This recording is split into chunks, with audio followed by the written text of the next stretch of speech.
Buonanno, that we speak about traditional astronomy. Okay, so I want to start actually by thanking the organizers and in particular Luca for inviting me to this very interesting conference. So let me start. I just want to say also, this is classical gravity, okay? Unfortunately, some people may be disappointed, there is not much quantum. So let me start. So I want to start with this summary plot that many of you may have seen that has in it all the black holes and neutron stars that LIGO, Virgo, and Campagna have discovered during the last 10 years. The y-axis here is the mass of the black hole and neutron star in solar masses. Here you see the very first event discovered in September of 10 years ago, the 14th of September 2015. The way of reading this plot is you have one black hole and another black hole, they merge with each other, they form a new black hole. In orange, you have the neutron stars. This is the neutron star that was discovered. This is a still picture of a simulation done at the time of representing the event when the two neutron stars touch each other, discovered the 17th of August 2017. Here you have the largest binary black hole discovered so far, with the black hole formed after the merger around 150 solar masses. This was not the only event with such a large mass. There is also another one. This is the most asymmetric binary discovered so far with a mass ratio of 10. We'll come back to this also later. And there is at least one event that has been published as part of the ongoing run of the LIGO Virgo Campagna collaboration, which was discovered the 29th of May 2023, where the primary object in the binary, like the black hole, has a mass in this so-called low mass gap, which is between 2 and 5 solar masses, where we don't see many or almost no black holes in our galaxies as part of X-ray binaries, or at least the one that you see here in red are in fact the black holes that we see in our galaxy in X-ray binaries. This is a Cygnus X1, but the error bar, which is not indicated here, is very large. Now, what you see in this plot in orange, in yellow here, are actually the pulsars that we discover in our galaxy. So in this brief talk, I will summarize briefly at the beginning the theoretical framework that has underpinned the observations.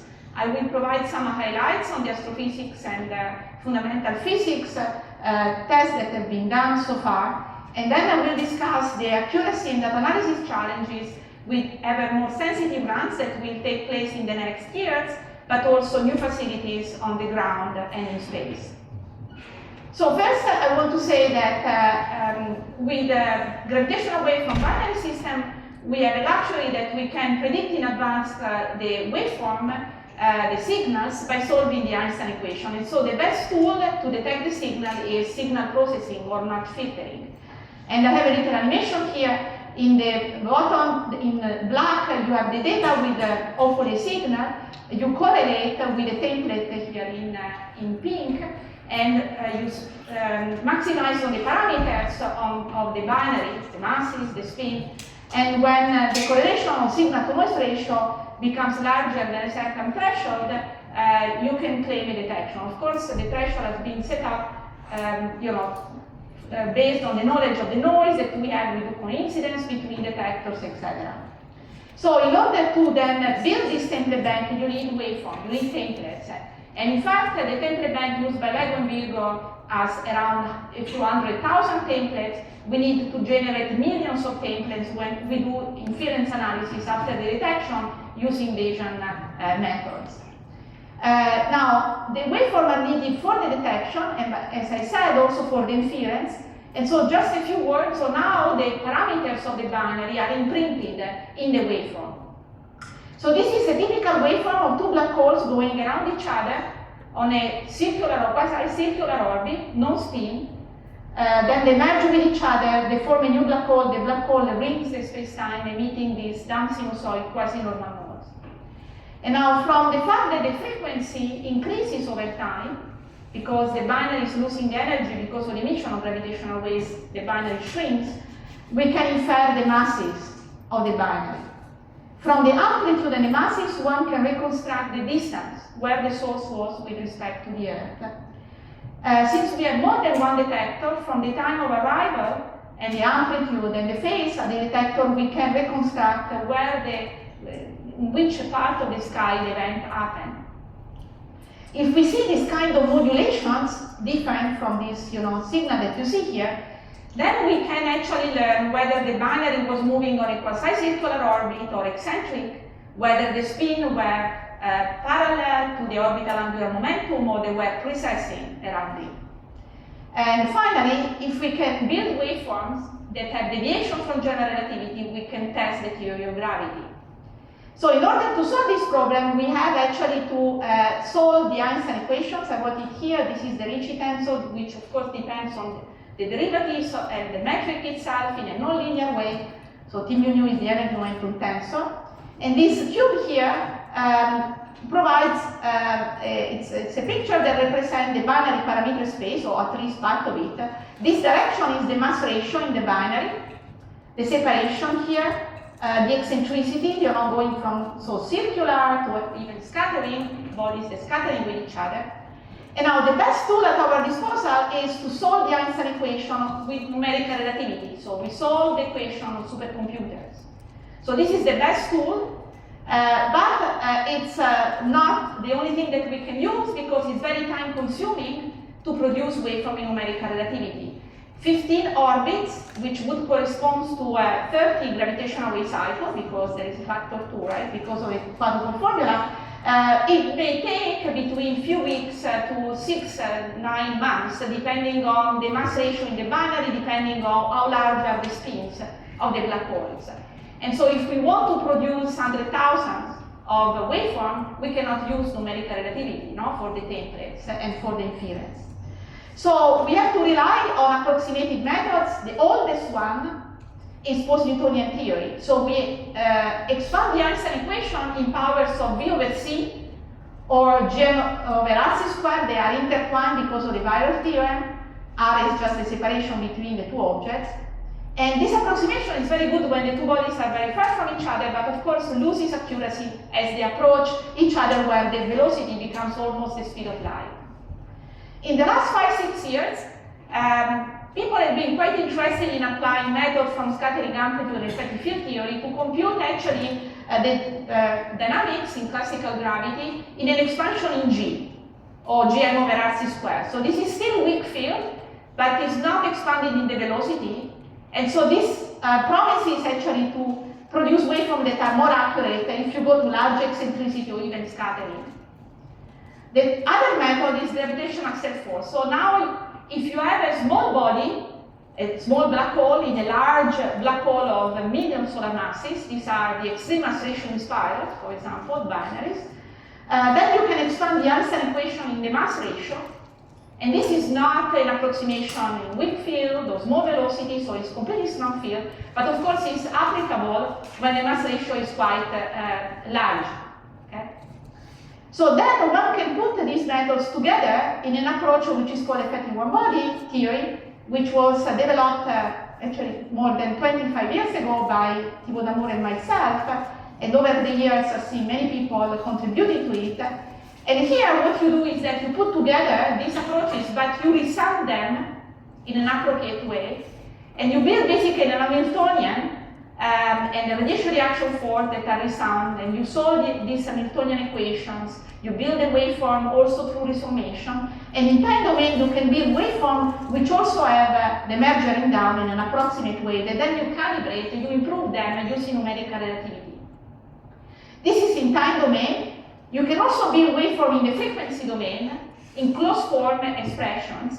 This method, phenomenological, is quite fast to produce waveform. And just to give you an idea, if you take the Fourier transform of the waveform and you plot the amplitude as a function of frequency, or the derivative of the phase as a function of frequency during the spiral mergering down, you see that these are quite smooth functions. So you can basically build closed form expressions that then you can evaluate very fastly. But when you start adding effects like eccentricity and spin precession, of course it's harder to build an expression which is also extremely accurate. And so this method loses a bit accuracy if you include more physical effects. So now let me go to finally the last family of waveform that is used by the LIGO collaboration. They are called NR numerical relativity surrogate. Now that we have more numerical relativity waveforms, the best catalogs have around a few thousand, you can actually interpolate directly the numerical relativity waveform. And of course, if you do that in a very sophisticated way, the waveforms are very accurate. But remember, the numerical relativity waveform have also a certain length, because it's very time consuming to produce a long waveform. And so this waveform can be used today only when the total mass of the binary is larger than 60 times the mass of the sun. This plot shows in brown a numerical relativity surrogate waveform contrasted with a numerical relativity waveform in black, and there is also an effective one-body waveform not calibrated to numerical relativity that has some dephasing, as you can see, close to merger. And this shape is just due to the fact that the precession of the spin effects are very strong, and so they create these strong modulations. Now, until now, the majority, actually the waveform that are used by the collaboration only include the quasi-circular orbit effects, not eccentricity. And one of the reasons is that we expect the dominant population to be quasi-circular. And also there has been the assumption until now that, for example, the black holes, the stellar mass black hole we are seeing, are just in vacuum. But people have started to think, in view of new runs and also new facilities, new detectors, that maybe the black holes are moving in an accretion disk. They are in an accretion disk. So you have a medium solar mass black hole with a small black hole around in an accretion disk. Black holes can move in some medium, and also besides general relativity, you can start thinking, okay, let's try to modify general relativity, look at some alternative theories. And in that case, you have to do calculation that include, for example, if you are doing some Feynman diagram, calculation, you have to start including some scalar fields, not just a tensor field if you are in a scalar tensor theory. So these calculations are becoming more and more available today in some particular theories. Okay, so let me show now, just in one slide, just to complete this part, how actually we put together this method with numerical relativity to build a waveform. So as I was saying, I just made the example of the effective one-body. In the upper panel here, you have an effective one-body waveform in red, not calibrated to numerical relativity, compared to numerical relativity after 60 gravitational wave cycles. So the waveform is much longer. You see that accumulates a certain dephasing. We don't want the dephasing because it's going either to bias the parameter or maybe to decrease the signal-to-noise ratio when we use it in match filtering. So we add post-Newtonian, for example, terms at higher order in the model that we don't know today, and we fit them to numerical relativity until the waveforms agree quite well, and then actually we add more parameters close to merger until actually the waveform agree very well with numerical relativity. And now this procedure we repeat for many numerical relativity waveforms. So in this plot here, I'm showing the sample of numerical relativity waveform of the order of 440 that we used to produce the most updated SUVNR model that is used by the collaboration. This is the binary effective spin, this is the mass ratio, the different colors correspond to different mass ratio, and they are produced with the simulating the Strings-Bernstein collaboration code, which is the most accurate code today to produce waveform in numerical relativity. So for each of these points, we repeat this procedure, and then we compute the best fit, and then we basically fit these parameters everywhere in the parameter space, because we have to move away from the points in which we have numerical relativity, because in the template bank, we have to produce waveform for each point of the masses and the spin. So in this plot here, I'm showing the projection in the mass plane of the template bank used by LIGO and Virgo. The template bank has actually 4 dimensions. There are also the spins direction, perpendicular to the orbital plane, which are not shown here. So for low masses for binary neutron star, the neutron star mass ranges between 1 and 2. Post-Newtonian templates are used because the merger happened in the kilohertz where the sensitivity is not very good. So what matters for neutron star is actually to have a very good inspiral. And so we don't need to do this process here for binary neutron star. But for neutron star black hole and binary black holes, we need to actually calibrate the waveform to numerical relativity, and of the order of a few 100,000 are used in the template bank. So besides this waveform model for the template bank and for inference, there are also the other waveform model that I mentioned before to you that are used for inference, for Bayesian analysis. So let me start with one of the so-called exceptional events that were detected during the last run. I cannot talk about the ongoing run. The papers of the first bunch of data will go out sometime this summer, but I'm not, of course, allowed to talk about the results of the most recent run. So this binary was discovered the 14th of August 2019. And as I mentioned at the beginning, the peculiarity is the mass of the secondary, which is too high to be the mass of a neutron star, based on the equation of state of neutron star, and perhaps too small to be the mass of a black hole formed from a collapse of a star.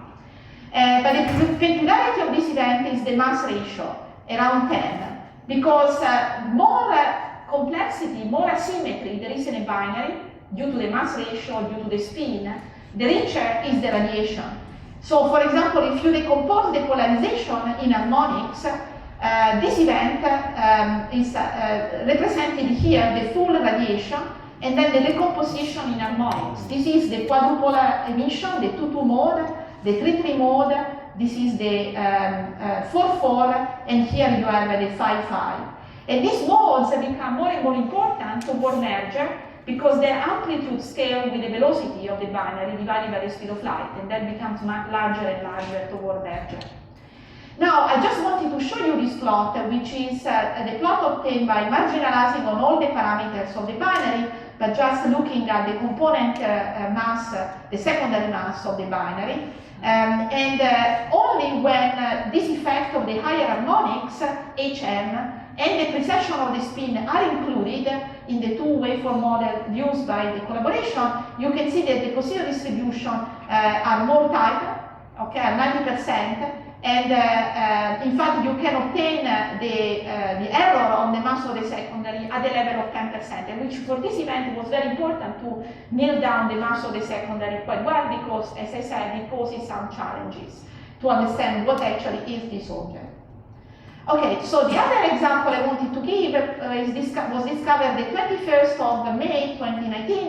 This is a numerical relativity simulation that we did in our department, and this event was very short because, as I mentioned at the beginning, the binary black hole was really very, very massive. I mean, for a stellar origin black hole. The primary mass is around 90 solar masses, and also this is posing some challenge because theoretical astrophysicists tell us that there is a phenomenon called peri-instability supernova that would prevent to have black holes from the collapse of star with a mass between 60 and 90 solar masses. And this is due to the fact that the star that would collapse to the black hole should be in a certain range to produce black holes in that range 60, 120. And for those masses, what can happen is that at some point, the photon pressure that generally counterbalance the attraction due to gravity, because photons just convert in plus and minus, basically you don't have anymore this photon pressure, and the star collapses, but more than collapse, actually explodes and leaves no remnant. So in this case, you should not have a black hole with a mass between 60 and 120 solar masses. So one possible explanation is that these are not primary black holes, but second generation black hole. There could have been an initial binary in a dense region, a globular cluster that merged, and then the black hole after merger would then go around, and at some point through dynamical capture would form a binary with another black hole, and this is actually the binary that we are seeing. Of course, some people have also speculated that this black hole, in particular with a large mass, could be a primordial black hole. Okay, that's always possible. Okay, so let me now mention the event, the only one of the ongoing run that has been published by the collaboration that I mentioned at the beginning. So this is a neutron star black hole because the mass of the smaller object, you see it's the one of the neutron star because the mass of the neutron star is between 1 and 2 solar masses, but the mass of the black hole is quite small. Okay? This is a smaller black hole that we have seen so far, 3.6 solar masses. So in this plot here of the masses and 1 and 2, I'm showing the two-dimensional posterior distribution for this event, which is this one here, but also for the first binary neutron star detected, the second one here. This is the 190814 that I mentioned before, and this long region here corresponds to the first robust detection of a neutron star black hole system, okay, that was discovered the 15th of January 2020. So I want to say a few more things about actually the neutron star, the discovery of the binary neutron star. So the neutron star, as you know, are actually beautiful astrophysical objects. They are quite compact, slightly less compact than a black hole. They are characterized by very large high density, in particular in the inner core, larger than nuclear density. And one of the open questions is what is the composition of the neutron star, in particular in the inner core.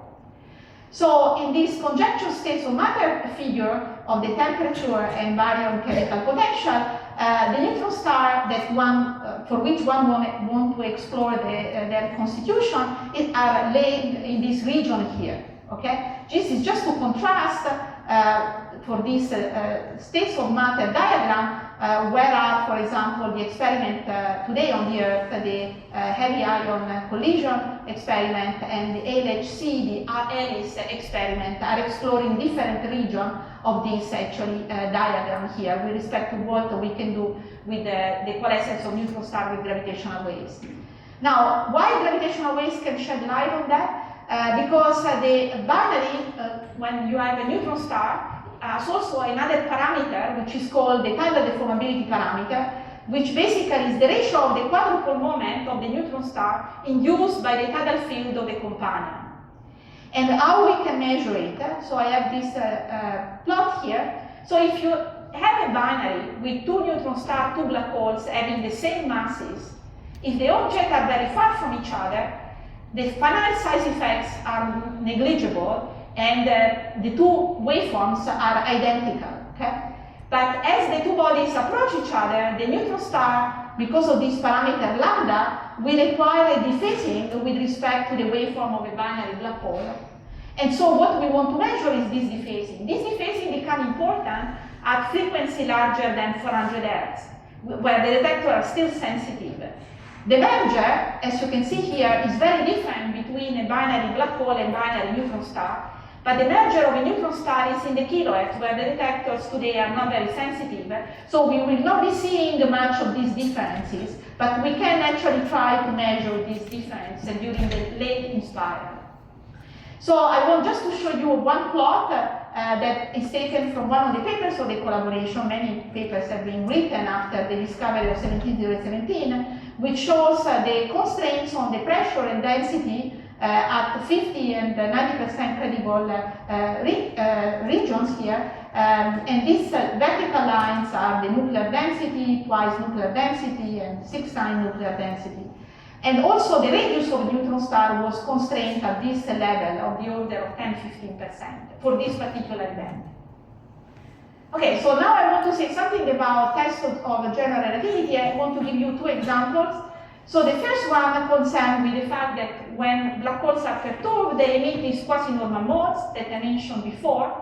And the quasi-normal modes can be emitted also when the perturbed black hole that form after merger emit the modes and then settles later to the configuration, to the Kerr stationary, we think, configuration. Now, in the same way as electromagnetic spectral lines can identify the chemical elements in electromagnetic astronomy, the modes can identify the black holes and their properties, because based on work by the following people, in general relativity, the quasi-normal mode for astrophysical black hole in particular depend only on the mass and the spin. So if you can measure more than one quasi-normal mode, you can actually test the theory of gravity, the theory of general relativity in particular. So then what you can do is that you take one of these waveform models that I was describing to you before, and this waveform model has also the ring down stage. And you can add to the frequency of the quasi-normal mode and the decay time of the quasi-normal mode in general relativity some deviation parameters. And you can basically have these parameters be free when you analyze the data, together with all the 15 parameters on which the binary black hole depends on. No? Because there are 15 parameters, the masses, the spin, the angles, the distance, and many other things. So you can do this test, and this L and M are the harmonic number. 0 is the overtone. For this test, one is checking the overtone number 0. And what does it mean in terms of the waveform? If you change the frequency, the waveform starting from the merger start to change. And this is actually the frequency, instantaneous frequency, and this is the amplitude. If you change the decay time, then this is the effect that you have on the amplitude of the waveform. The frequency is the same, and you can see how the waveform changes.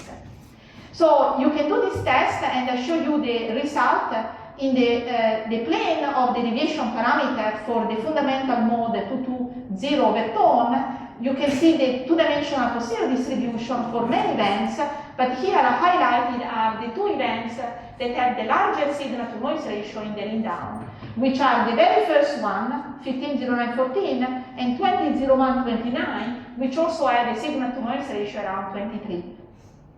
So GR has passed the test because the posterior distribution encompasses 0, but then you can basically turn it into a bound on this parameter here. So this is at the level of 10%, 20% what we are today. Okay, so there is also another analysis. This is done by the collaboration. There is also another analysis that use just is more agnostic than sinusoid. And I want also to highlight that in the literature, people have also claimed to have seen perhaps one overtone or even the third higher mode, the 330 mode. And there are some papers you can look at if you are interested. So the other test I want you to refer to, it's similar to the parameterized post-Newtonian test that you do in the solar system, but of course here is done in the highly dynamical strong field regime. So you take the Fourier transform of the strain as an amplitude and the phase, and the phase can be written in post-Newtonian expansion. These coefficients here are known from general relativity, and as I was doing in the previous test, now you start to add the deviations to these coefficients. And you basically probe this deviation. So you do a Bayesian analysis in which you leave this parameter free, and then if the posterior distribution again encompasses 0, general relativity has passed the test, then you can put a bound. And this is actually the bound on the different post-Newtonian parameters up to 3.5 post-Newtonian order, which is V to the 9. I want to draw your attention on this one, which is minus 1 pm. What it is basically the possibility that the binary has emitted dipolar emission, dipolar radiation. So the quadrupolar emission is what general relativity predicts as the dominant multiple, but if you are in a scalar tensor theory, then you might have, you should have actually dipole emission. And the best bound at the level of 10 to the minus 5 was obtained with a binary neutron star because it had a very long spiral, okay, of 3,000 cycles. So not, surprisingly as the best bound, because the dipole emission is accumulated in particular at low frequency. And then the next bound is the neutron star black hole that I was alluding before, because the low masses make the signal also very long. And so also in this case, 10 to the minus 4 was achieved. And then here in gray you see the different events, and then when you combine the event from the last catalog, you have the red dots here for the different post-Newtonian order. So no anyway deviation from general relativity so far. By the way, how much time I have? I have a clock here. Oh, okay. Let's see how I go. So I wanted to say that the frontier of modeling, so I alluded to the fact that until now a lot of work has been done for quasi-circular orbit. So the frontier is really to go to generic orbits because that will allow to shed light on the formation channel. If you see eccentricity, if you see spin precession, you can actually understand what was the origin of that binary black hole. Was it coming from a globular cluster, isolated binaries? Was it a primordial black hole? And the simulation here represents an eccentric spin precessing binary. And not surprisingly, the waveform is much more complicated. You see all these wiggles here, which are due to the, when you have the periastron passage, you have the burst of radiation because of the eccentric orbit. And there has been a lot of work in the last few years to try to start the building waveform with all these effects. And until now, the most accurate waveform include eccentricity but spin aligned. But there is already work to actually include also the precession of the spin. So I will skip this slide, and you can ask me about measurement of eccentricity in the population. Let me go to the last part. So the Radiovigo Campagna detectors have been going through the observation runs. They are now in the 4th run, which started 2 years ago in May 2023. Until now, 202 candidate signals have been observed, plus the event I was talking about, and the run will end in November of this year. Then there will be a gap for improving the interferometers, going to the 5th run, which will be a design sensitivity up to the end of this decade. At the beginning of next decade, there will be A-sharp and Virgo Next. And these detectors are still looking at our local universe, redshift smaller than 1 or 2. We expect to have facilities on the ground called Einstein Telescope in Europe and Cosmic Explorer in the US. And these detectors are going to improve the sensitivity by 1 or 2 orders of magnitude with respect to where we are now, and also pushing at lower frequency. And this is important because if you go to lower frequency, you increase the bandwidth and allow black holes of 1,000 solar mass now to actually merge in them. They merge around few hertz. We are not seeing them today because the bandwidth of the detector starts around 20 hertz for LIGO and Virgo. And the better sensitivity will allow also to go at much larger redshifts. The number of events will be quite overwhelming. Today we are seeing events with signal-to-noise ratio of 10, 15. We are talking here about signal-to-noise ratios larger than 10,000 events per year for binary black holes, around 500 binary neutron stars with also larger signal-to-noise ratio that will allow us to do very interesting nuclear physics for the neutron stars that we'll be detecting.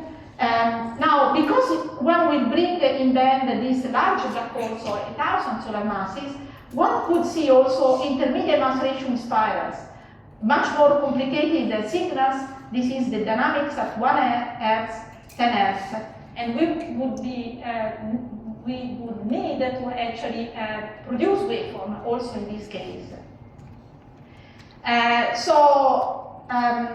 The next actually important detector is in space, LISA, which was adopted or say started to be constructed by the European Space Agency last January, with participation also from NASA. It's a beautiful mission with 3 satellites going around the sun, just behind the Earth. It will fly in 2035. It will open a new window around the milliamps. You see here the noise spectral density and several tracks or sources. The million solar mass black hole at the center of galaxy forming binaries and sweeping in band, white dwarf binary from our galaxies, extreme mass ratio in spirals, small black hole around million solar mass black hole that will allow to probe the space-time with exquisite precision. And one of the challenges for this detector in particular is that these signals are going to be there all the time. This is not transient astronomy like for LIGO and Virgo. Many of these signals will be there for a few years, all the time, like the white dwarf binaries. And so we have to develop also a data analysis that allow to do fit of all these signals at the same time. So I won't actually, so how much time? Finished. But since people took more time, you allow me to take a few minutes? Okay, good. So I wanted to tell you what happens if we don't improve the waveform and we look at these detectors of future runs. So I made two cases here. One is cosmology and the other is test of general relativity. So suppose you take a binary similar to 1908-14, but now highly precessing, and you put it at the distance at which we observe it, but 405 will be signal-to-noise ratio 100, A-sharp 200, and Einstein Telescope Cosmic Explorer 2500. Now I want to do cosmology. So with gravitational waves, you can compute the luminosity distance. If you can get the redshift, either with an electromagnetic counterpart or localizing very well in the sky, you can get the Hubble flow velocity and so the Hubble Limit parameter. So this is a test that we did in this paper where you inject one of the best waveform we have and you recover with another best waveform we have. And you can see the true value is here for the luminosity distance, and depending on the detector, the Poisson distribution are outside the true value at more than 90%. And even the localization in the sky is wrong. Actually, the source was in this, close to this galaxy here. So basically, you will get the wrong Hubble Limit parameter. And of course, this is something that we don't want to do, since we are going to add even more complication to the current tension for the Hubble parameter that exists today. So we need to improve the waveform. The other example is LISA. So read down the test I was showing you before. Now let's inject in the data a numerical relativity waveform with a signal-to-noise ratio of 228 and recover with our best waveform to do the test I was alluding to before. And what we found is that, as you can see in the plot, now GR is here, and this is where basically we recover the deviation parameter for the frequency and decay time. So we will have a false deviation from GR in the quasi-normal modes, but this is just due to mismodeling, to systematics in the waveform. So we need to improve the waveform. In fact, studies have already indicated by 2 orders of magnitude. We also need to include all physical effects, memory, astrophysical environmental effects, even gravitational lensing. The environmental effects, again, as I said before, because the binary can be even in accretion disk. And I have this plot here to show you that the lensing for future detector becomes important in the sense that if you have, for example, in the case of LISA, a source emit the waves, pass through, for example, a galaxy, the waveform is modified depending on the mass of the lens. The black is unlensed waveform, the color waveform is modified, and in fact you can have even echoes, which are kind of multiple images, which in this case are multiple signals that arrive at different times, okay? Like you have in electromagnetic astronomy, that would be multiple images in the sky. So we have to take into account all these effects. So how we do that, how we want to do that? So first we have to push this perturbative calculation at higher order. We have to combine the effective one body or maybe even novel ways in order to improve the accuracy. We need to calibrate numerical relativity in a better way. And here we have many people working in scattering amplitude. We are doing this calculation in post-Minkowskian theory. People in post-Newtonian theory continue to improve the post-Newtonian calculations. The frontier, in this plot here, I'm showing the post-Newtonian actually the results today at 4 p.m., which is this line here. The frontier is 5 p.m., which is this, and the frontier for post-Minkowskian will be 6 p.m., and the current calculations are valid for unbound orbit at 4 p.m., and bound orbit not yet at 4 p.m. And finally, for the gravitational step force, which describe the M-rays, This is a beautiful simulation of an engine with a wavefront here. We need to have second-order gravitational set force for generic orbits, and at the moment we have only 8 for non-spinning binary black holes. Okay, so let me skip this and I go to the end. So summing up, the first 2 runs show us a tip of the iceberg of the population. The third run has unveiled a richer picture. The first neutron star black hole was discovered. As I told you, O4 is ongoing. Many signal candidates have been observed. There are these puzzles, I was telling you mainly on the masses. We don't know this black hole, why they are in the high mass gap, low mass gap, etc. There is a bright future. Signal to noise ratio will increase for a source like the one we discovered 10 years ago. Over the years, there will be an enormous number of events that will be discovered with future runs and also new facilities. And we have to improve by this 200 or 100-fold improvement in accuracy if we don't want to interpret wrongly the observation in the future. I want to thank my group, my department here, and also the agencies and the LIGO-WIGO collaboration. I showed many results from the runs. Thank you. Sorry.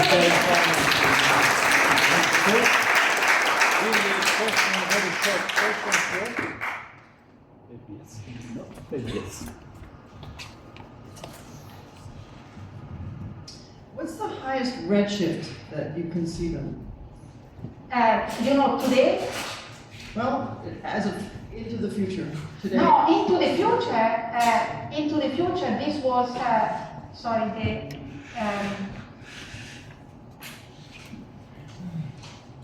so, for example, if you take, the ground-based detectors, so you can go up to, actually, redshift of 100 with a signal-to-noise ratio of 10 for the different detectors.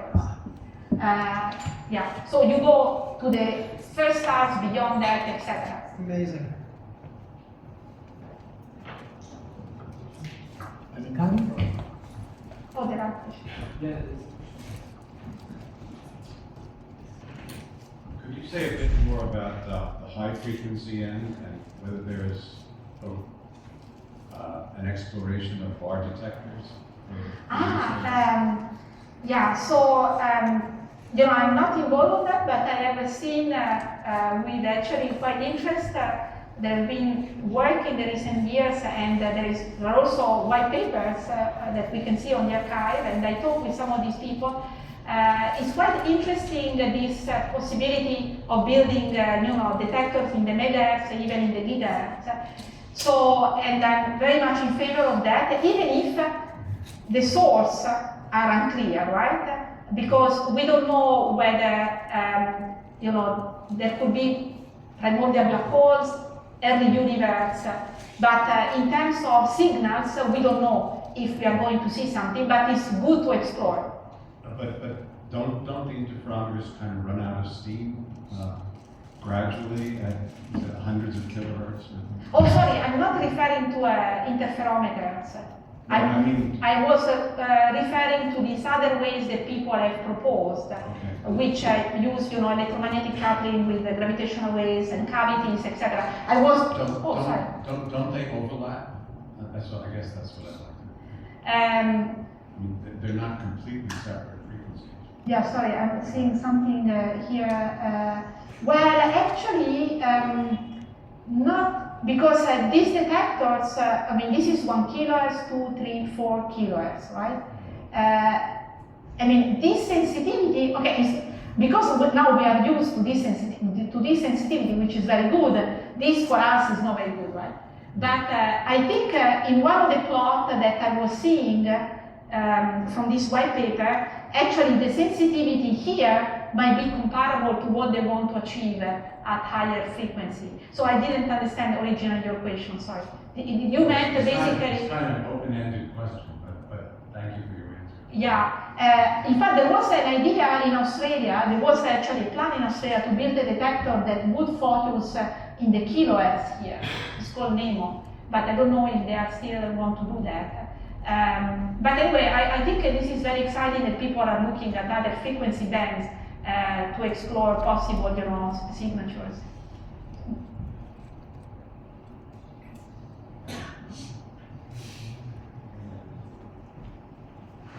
My question will be quick. So, regarding the possibility that some of these events are primordial ecology, I want to ask, I did a work with my collaborators, in 2022, where we showed, making inference analysis, that some of these events, three at that time, in particular where they fall within the mass gap where it's difficult to describe astrophysical geology, if there is possibility that they are between 25-40% of primordial ecology. If this is the case, we showed that during 04 and 05 there would be some subsolar events. So my question is, where are we this now? Well, of course, I cannot tell you whether we have seen a subsolar event, right?